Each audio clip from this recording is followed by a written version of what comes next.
Yep, that's Serena Williams, the tennis superstar, happy in love and pregnant and engaged. Everybody is up in arms. Well, not everybody, but there are a lot of people that are extremely offended and they have a lot of things to say. So I came with a little pen and paper, a little bit of information, and a little bit of my own opinion. Today we are going to talk about Serena and Venus Williams, especially Serena because she is now pregnant. World champion how many times? Wimbledon champion. Best in the world she is considered in women's tennis, right? And this guy, Alexis Ohanian. Now, let me give you a little background on Alexis Ohanian and then we'll shoot the cat in the room or we'll shoot the elephant in the room. So, Alexis Ohanian. So this is Alexis Ohanian, the love of Serena Williams' life and her baby daddy. His net worth and his salary. Alexis Ohanian, he's an American technology entrepreneur who has a net worth of $9 million. He's a graduate at the University of Virginia and he began focusing on business and the internet while he was in college. He's also a fraternity boy of a professional business fraternity called Alpha Kappa Psi. And after college, he went on to fund multiple internet startups. He co-founded Reddit in 2005, which is a news website where users post and rank the news content. It was purchased a year later by Condé Nast. He also founded Breadpig, which is another online company that finds or develops and markets geeky things and then gives all of the profits to organizations that are in need of funding aid, including the San Francisco Society for the Prevention of Cruelty to Animals and Room to Read, a program working to construct a primary school in Laos. The site has raised over $150,000 since it was launched in 2007. He's also the marketing director of Hipmunk, and that's an online travel company. And in October 2015, rumors swirled that Alexis was dating tennis superstar Serena Williams. On December 29th of 2016, Serena and Alexis announced that they were in fact engaged to each other after spending a little over a year quietly dating away from the press. So this is the man that Serena Williams, super tennis superstar, has chosen to have child for and get married to. So there you have it about who she is with. Now, let's talk about net worth. Alexis Ohanian is worth $9 million, right? Serena Williams is worth $150 million. Let's shoot the elephant in the room right now. Bang. $150 million, here's a black girl. $9 million, here's a white guy. Now, a lot of people are saying stuff like, yeah, there goes all the money back to master. These are the comments I've read. This is like, people are saying, why when black people get wealthy, they go off and get a white person to share all the wealth with, leaving or giving all that money back to the white community, right? I know. People are going to try to shoot me in the foot as well. SouFLoTV, you have a white wife and you have kids by a white woman and all this other stuff. Okay, so that does not mean that I'm not allowed to have an opinion. I do, and you can probably learn more about me through this, even though I'm here to speak about Serena and Venus Williams. Now, the thing that I find funny myself was Serena and Venus, even though I've known Serena to date a couple of light-skinned black brothers like Drake and Common, but she went, you know, she went there. I don't have any. I sound like what's his name? I don't have any list of people, guys that are black that she or her sister dated, but there's a long list of white men that the Serena and Venus has dated. Like, for instance, here's Serena with a much older white guy, probably around her father's age that she was dating previously. And here's her sister Venus, the other world superstar, with another older white guy that she has dated previously. My thing is this. Coming from where they came from, you're talking about Compton, and they came from a place where it's gang life that matters the most to most of the street. You know, the whole gang culture in Compton and all this other stuff, you know, their daily killings, murders, gang life, shootings, drug dealings going on around them, all these other things. I watched their documentary, and they themselves and their dad spoke about you would find needles, people shooting it into their veins on the streets where they live. And he made up his mind he was going to get his daughters out of this. And he used to take them to the tennis court, and a lot of people used to laugh and say, oh, hell no. You got niggas fucking playing tennis in the hood? What the hell is that? Type of shit. And he was like, yo, I'm getting up out of here, and this is going to be my daughter's, both of them, ticket. And he was serious about it, and he talked about how the gang member brothers in the neighborhood started supporting them and stopped making fun of them after a while, and was like, you know what I'm saying, let them be the ones to make it out since we can't make it out. And I know a lot of people don't see the vision. At the time, it was very hard to see the vision of two little black girls actually dominating the world in a white-driven sport, which was tennis. So to see them come from this kind of upbringing with a father that was there, so they had in their life the presence of a strong black and present man. I'm thinking, I don't know what goes on behind the scene, but I'm thinking maybe daddy was too dominant, and they grew up saying, because you know, some parents, they whip their kids into greatness. And then when the kids get there, they resent the parents so much. Even though they celebrate the greatness and they celebrate all the rewards that comes with it, they still hold resentment towards their parents for all the things they did to get them there, right? I don't know if that's how they view their dad. I don't know what the relationship is with their dad.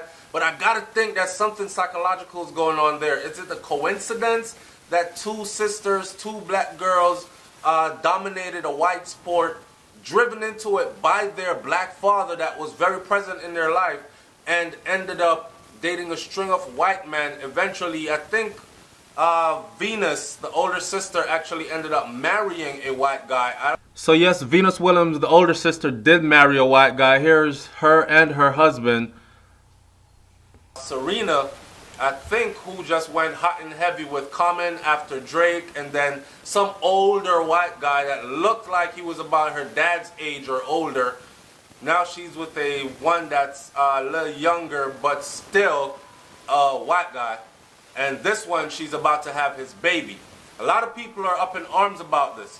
And I want to know what my audience has to say about this. Do you think? What do you think about it? Here's my thing. My thing is this. I want my sisters out there to take a look, okay? Take a look at this guy, because this story here, I'm looking at the superstar athlete and the nerd, right? So she did not choose a big muscular guy, you know, so typical for us to look at Serena, and I've heard black people call her the same insulting things that white people has called her. Like, oh, she looks like a man, or she's built. Nah, bruh, I ain't lying though. She built like a man though, for real. But, I mean, she fine as hell. That ass look good, but look at the arms. She look like a nigga. She built like, she look like she'll hurt me. You know, they used to compare her to looking like a man. So now that you see a white man lifting her up, carrying her on the beach, saying she's smiling, she's about to... So here's a happy moment that Serena and her man released to the press. They're all happy, all smiles. He's carrying her. Have his baby with her $150 million worth. You notice she did not choose some big, tall athlete, super athlete, and I'm sure she could have dated a super athlete black guy if she wanted to. Maybe she was tired. Maybe she was tired. This says a lot to me also, and I want y'all to take something away from this, man. In me doing this show, SouFLoTV, I've learned that the most hurt and the most embarrassment, or tried to embarrass me anyways, the most tear down, the most disrespect I have endured was exactly so from my people. Wasn't no white people around telling me, if anything, white people have shared information with me on how to go about conducting my business in a more effective way, especially with this YouTube thing or whatever, so that I can actually make money out of it. And it was not my own people that did that. I don't know if they did not have the information, or if they had it but were withholding it. But if you watch my videos and then you go in the comment section, you will see all the insulting comments and all that. people that are offering me gunshots in the head, and the people that are wishing that I disappear, and all this just from a black man having his opinion and putting it in his own format on the internet. Instead of going to the other 100 million YouTube shows that are out there, they would prefer to stay on my show and degrade it constantly, hoping to break me. What I'm saying here is, when we are done tearing each other down as black people, then we can start to talk about who black people find to love them and to spend their life with. Life is very short in hindsight. So when we're going through it and we're young and we're like, oh man, I feel like I'm going to live forever. Watch how fast you start seeing gray hairs popping up. Watch how fast you're going to be looking back and saying, fuck, I was 30, I was 25, like, man, I'll give anything to be 19 again. I was 19 like yesterday.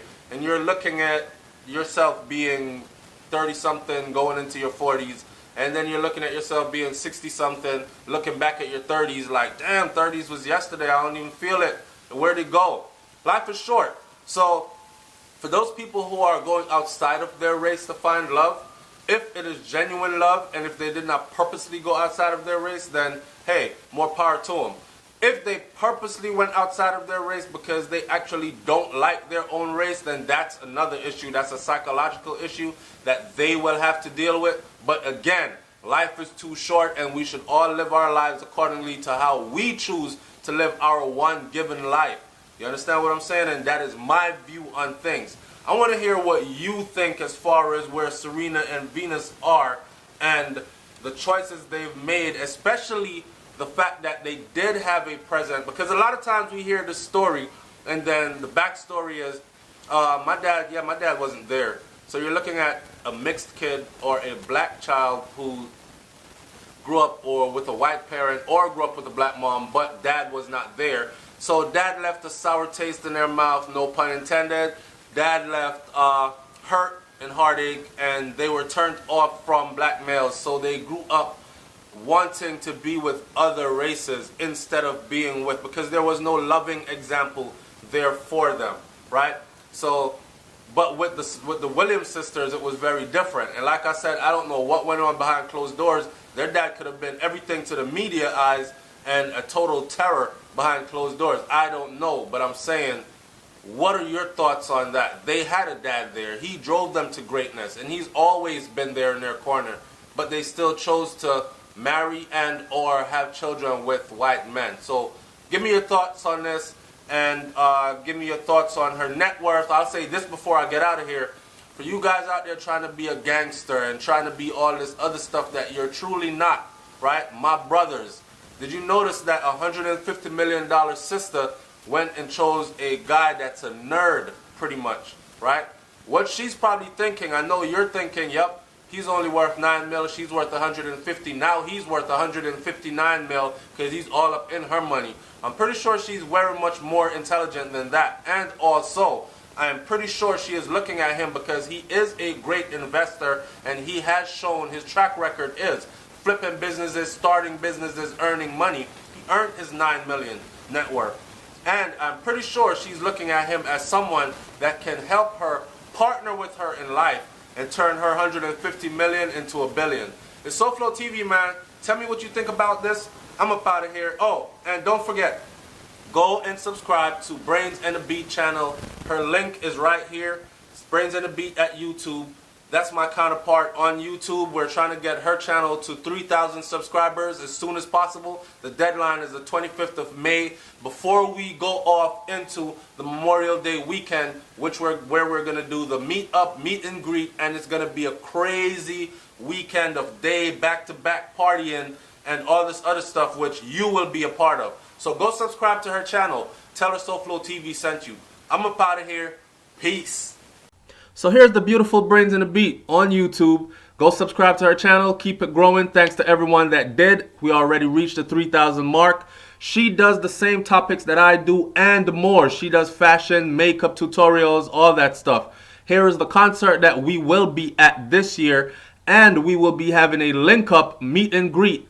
So be there or be square and we will see you there. This is in Miami at Bayfront Park. It's going to be a killer.